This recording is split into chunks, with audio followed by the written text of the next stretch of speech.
Coming up soon at Providence Reformed Church, we're going to do a brand new sermon series walking through the book of Romans.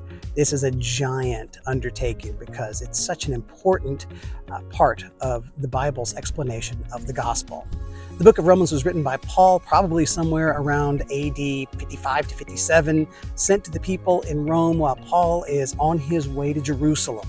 He is about to be arrested and he won't make it to Rome for another couple of years, but he wants to be sure that the people in Rome know who he is and know the gospel that he preaches.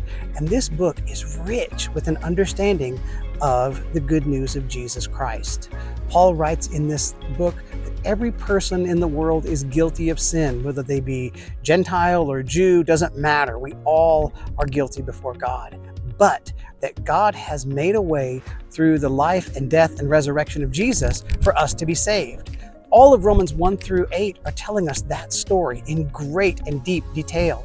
Chapters 9, 10, and 11 tell us the story of how God has been faithful to his promises, even to the nation of Israel, and how God has sovereignly moved to save people for his glory.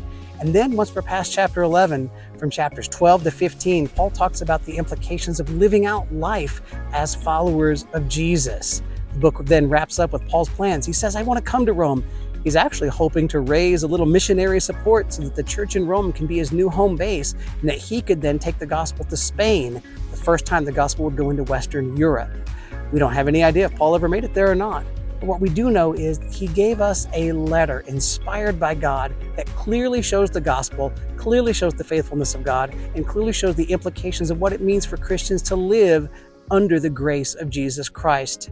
And it is going to be so much fun to dig into. So we would love to have you join us at Providence as we start on the 16th of June walking through Paul's letter to the Romans. It's going to take us a little while. We'll take a couple breaks along the way, but we're looking forward to this beautiful exposition of the good news of Jesus Christ.